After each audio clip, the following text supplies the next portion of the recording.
Lucknow, northern India, the night of Eid al-Fitr. The adhan echoed in the distance, blending with the sound of fireworks.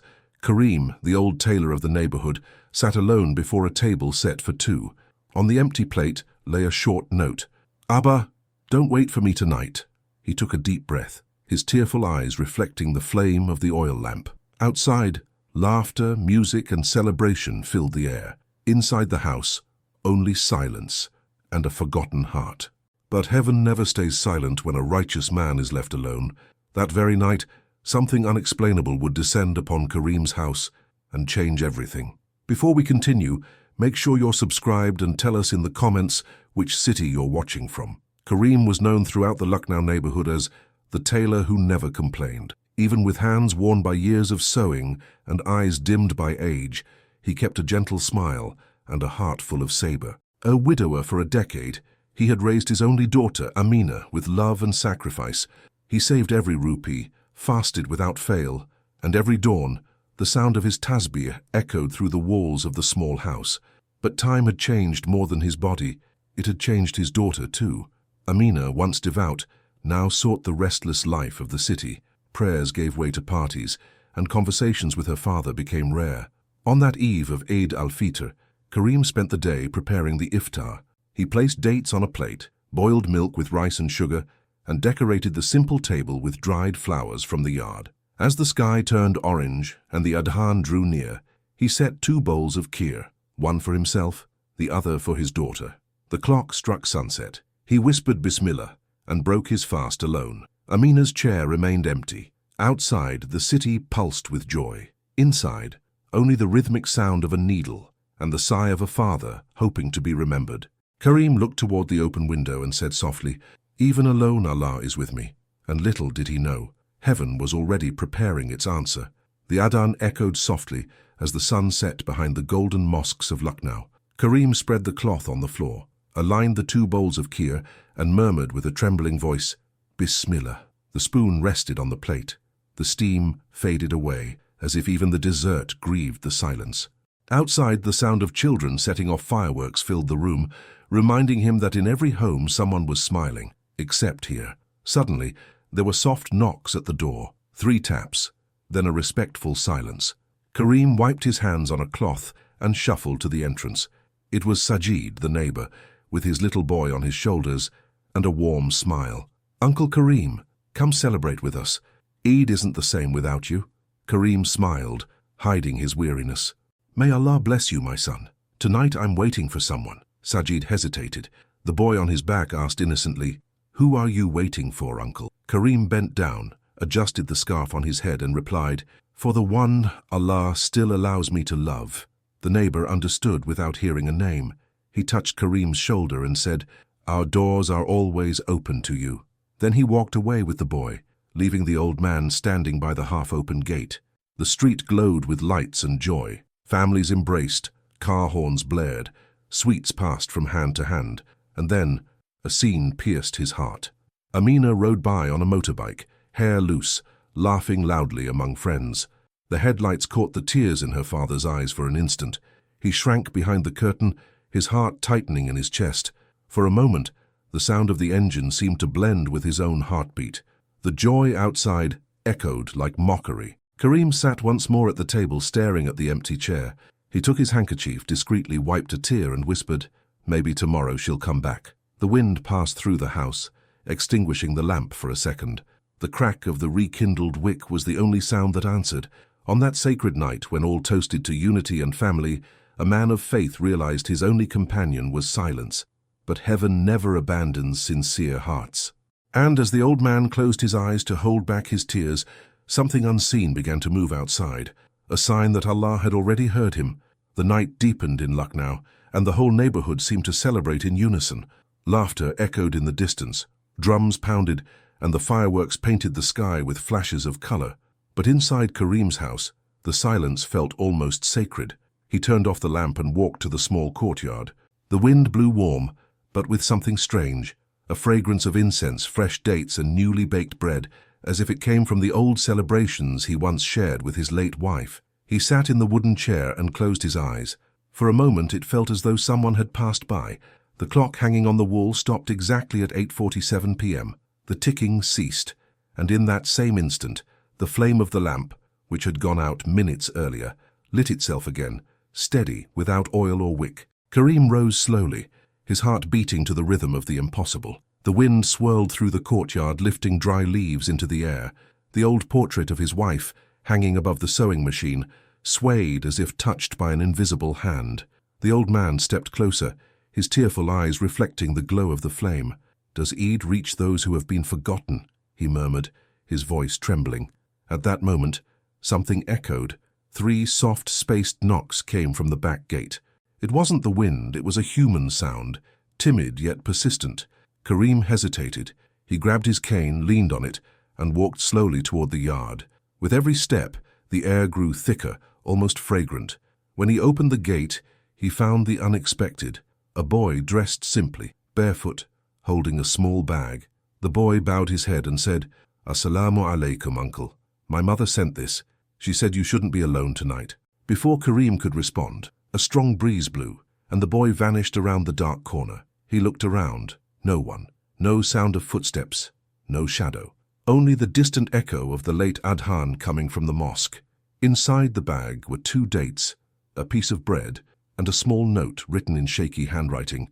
"Allah never forgets those who remember him." Karim fell to his knees. The heart that had been beating in loneliness now pulsed with gratitude. Without understanding where the message came from, he knew only that heaven had answered. Karim remained by the gate for a few moments, his heart still racing. The boy had disappeared as quickly as he had come. The silence now felt even deeper, as if the world itself was holding its breath. He looked down and noticed something wrapped in a white cloth, small, clean, carefully folded. He knelt down with effort, unfolded the fabric, and found inside a portion of warm biryani and 2 fresh dates. There was no name, no note, no sign of who had left it there. The old man looked around, but the street was completely empty. He carried the bundle to the table, placed the cloth on the plate, and made dua softly. "Ya Allah, whoever remembered me tonight, bless their hands and their steps." As he ate slowly, old memories began to flood his mind. Amina as a little girl, trying to recite the verses of Al-Fatiha. His wife smiling, correcting her tone. The days when the house was full of voices and hope. Tears slipped quietly, falling onto the warm plate. When he finished, he wiped his eyes and leaned on his cane.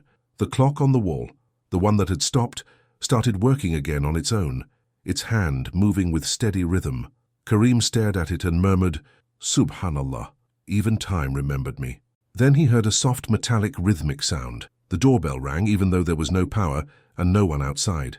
Karim went to the gate again, opening it carefully. The street was still empty, but something in the air had changed.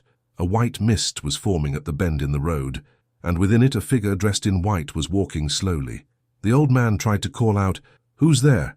The figure didn't respond. It just kept walking, disappearing moments later around the corner, leaving behind a faint scent of attar and roses.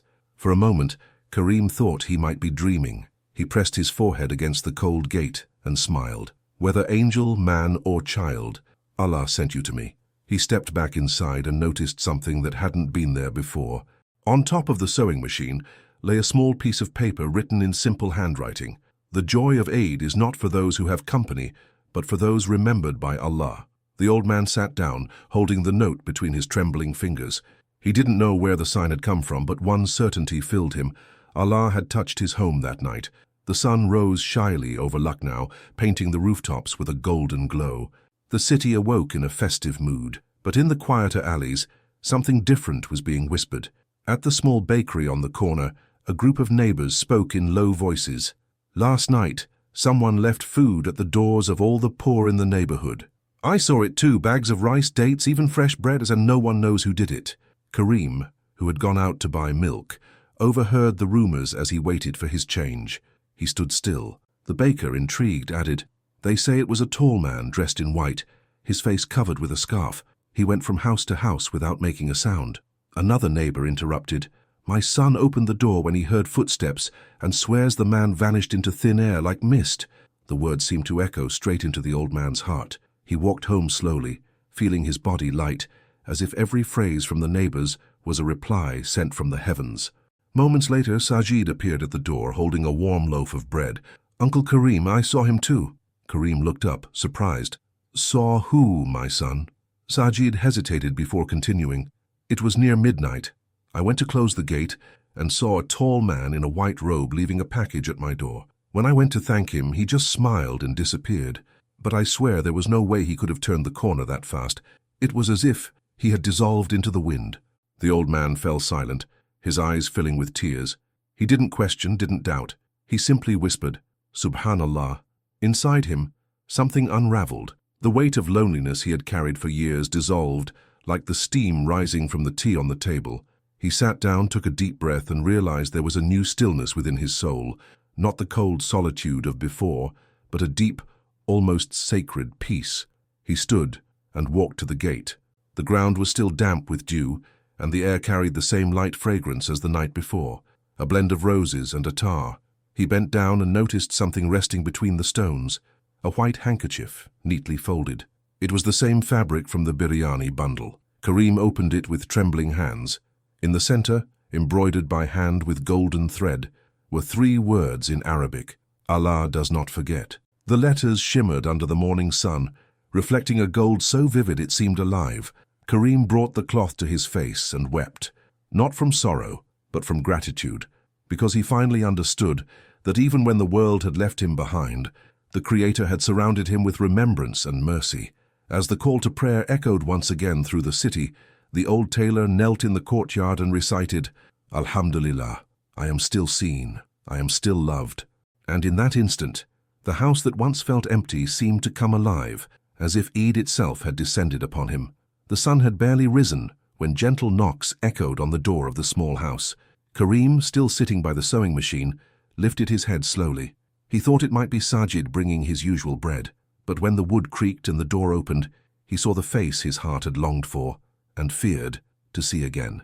Amina was there. Her eyes were red, her face tired, her hands trembling as she held a small bouquet of wilted flowers. She tried to smile, but her voice broke. Abba, I couldn't sleep. Karim said nothing. For a moment, the air between them felt suspended in time. He didn't just see his grown daughter. He saw the little girl who once ran through the house shouting, Abba, look at my new dress. Now, she could hardly meet his gaze. You remembered Eid? He asked, his tone calm, almost paternal. Amina lowered her head, tears falling onto the flowers. I saw a dream, Abba. A man dressed in white. His face shone and his voice was soft like the wind. He said, Go back to your father, for his aid was accepted before yours. The old man took a deep breath, his eyes glistening. He could have been hurt by her words, reminded of the night she left him alone. But instead, he smiled, the gentle smile of someone who has learned to leave judgment in heaven's hands. Allah speaks in many ways, my daughter, he replied, extending his wrinkled hands. Amina hesitated for a second, then fell to her knees before him, crying like a child. Forgive me, Abba. I forgot you on the most blessed day of the year. I was ungrateful, blind, foolish. Karim placed his hands on her head and said tenderly, The one who returns in repentance comes back before being called. Forgiveness isn't mine. It belongs to Allah. He helped her to her feet, and together they sat on the rug in the living room. The distant sound of the mosque filled the air with the adhan of duha. There, between repentance and mercy, the old man recited softly, Hasbunallahu wa ni'mal wakil. The words echoed, simple yet full of power. Amina covered her face with her hands, sobbing. Karim, serene, watched the daughter he loved so deeply and understood that this was the true test. Not abandonment, not loneliness, but the ability to forgive while the pain was still fresh. Silence fell for a moment until she, still crying, whispered, Abba, the man from the dream. He looked like you. Karim smiled, lifting his eyes to the sky. Then perhaps Allah lent him my face for a night, just to bring you home. And so, on that calm morning after Eid, the house that once bore witness to absence became a sanctuary of reconciliation. The old man proved his faith not through words, but through compassion, the act that separates the righteous from those who merely pray. The afternoon arrived quietly, bringing with it a golden light that felt different. The air was gentle, and the sound of birds mingled with the distant call to prayer. Karim and Amina knelt side by side on the simple rug in the living room. There were no more accusations, only tears that blended with the words of dhikr. As they repeated the verses of gratitude, a soft breeze entered through the open window. The curtains lifted slowly, as if someone unseen passed through them.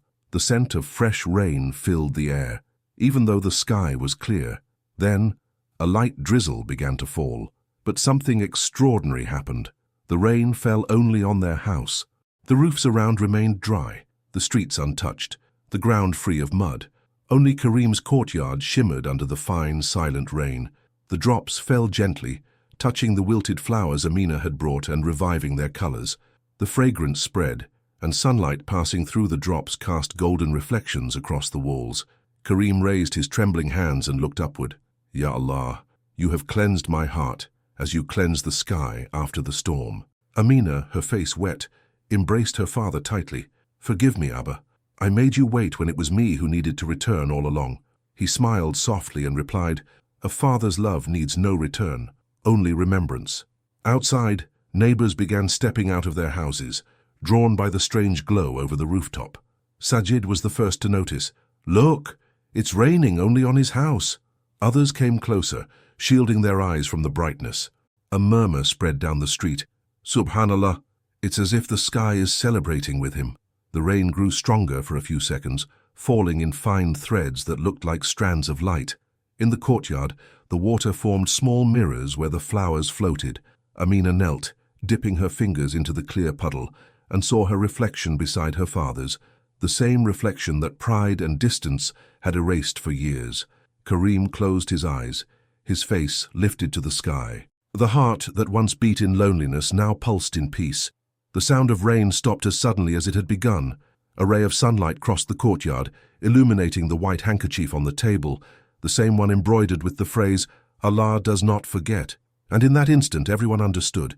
Karim's Eid had not been a lonely one. Heaven itself, in its purest form, had descended to celebrate with him.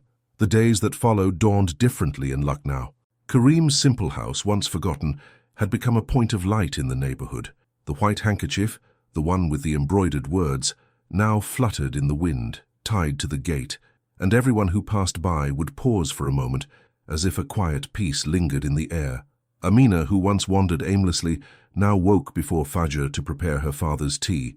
She laid the prayer mat beside his and recited Al-Fatiha softly, trying to relearn the verses of her childhood. In the afternoon, she cooked biryani and shared it with the widows and orphans of the neighborhood. The same smile she had lost at parties now bloomed again in silent acts of service. Karim watched everything from afar, asking for nothing, simply grateful. When children came to the door asking for dua, he welcomed them kindly and said, "Remember, Allah sees even the heart that no one else can." The mothers, moved, would leave, saying, "There's something different about his house, and it feels lighter here." Then the rumors about the mysterious fragrance began. Every time someone touched the white handkerchief on the gate with faith, the air filled with the sweet scent of dates and roses. It wasn't constant. It only happened when someone came with pure intention, with a heart in prayer. Sajid was the first to notice and told the neighbors, "I swear I touched it and smelled Eid itself." No earthly perfume smells like that. Amina, smiling, would explain, "It's the scent of forgiveness. Allah even makes the wind remember when a heart is purified." Soon the children began calling that piece of fabric the handkerchief of the eternal Eid. And little by little, the street that once overlooked the old tailor came to see him as a living symbol of faith and humility. Every Friday after prayer, Karim sat by the door, rosary in hand, and the handkerchief beside him. He didn't sell miracles, didn't preach sermons. He simply lived in silence, and his silence became a prayer for those who watched him. Amina, now transformed, looked at her father and thought, "I left him alone, but Allah surrounded him with angels until he brought me back." And in that humble neighborhood, everyone knew that the old tailor's house had become a quiet reminder that those forgotten by men are never forgotten by Allah. The months that followed completely transformed Karim's home. The house that once echoed with silence now resonated with voices, laughter, and the gentle clatter of pots and pans. On Eid nights, no one celebrated alone anymore. The poor, travelers, and orphans all knocked on that door, certain they would find warmth, food, and peace. Karim welcomed each one with the same calm smile and serene gaze of a man who had already spoken with the unseen. He would sit on the courtyard rug, rosary between his fingers, while Amina served kheer and fresh bread to the guests. Children gathered around him, asking him to tell the story of the golden rain, and he would always begin the same way. True joy isn't in receiving, but in being remembered by Allah when the world forgets your name. Amina watched her father with admiration. She knew that every word came from a heart shaped by silence, loss, and finally, mercy. She no longer sought parties or distant cities. She had found her daily Eid there, among the scent of incense and the sound of the adhan echoing from the nearby mosque.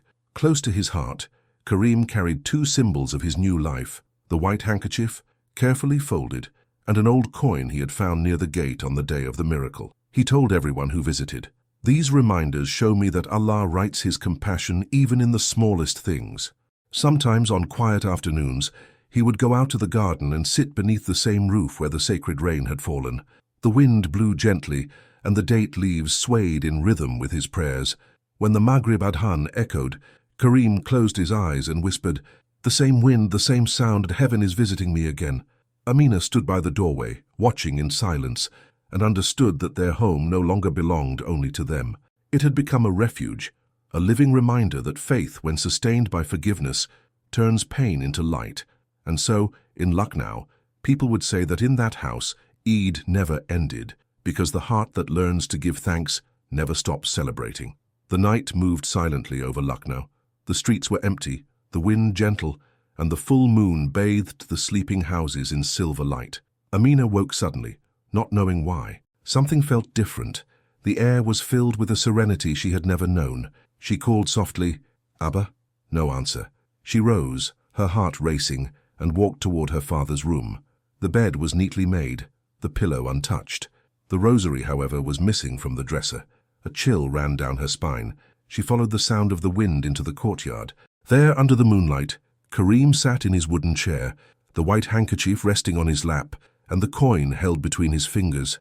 His face was peaceful, his eyes lifted to the heavens, as if gazing at something unseen, yet close. She ran to him. "Abba, you didn't sleep?" He turned his face slowly and smiled gently. "My daughter, the Eid of those who forgive is eternal." His voice was faint, almost a whisper. He lifted one hand to bless her. Amina knelt before him, took his hands, and began to cry. "Don't say that, Abba. Eid will come again. You have to stay with me." Karim, his eyes shining, replied, "My Eid came the day you returned. Everything after that is a gift." The wind blew harder, lifting the edges of the handkerchief and filling the air with the same scent of dates and roses that had marked the miracle. The lamps, though unlit, flickered to life for an instant, as if heaven itself had touched them. Amina felt her chest tighten. His breathing slowed. The rosary slipped from his fingers, and with the name of Allah on his lips, Karim passed away in peace. For a few seconds, the world seemed to stop. Not even the wind dared to move. Amina held her father's body, her tears soaking the cloth of the handkerchief. She wept, but in the midst of her grief, something deep inside her whispered, "He isn't gone. He has returned to the one who never forgets." Dawn arrived slowly.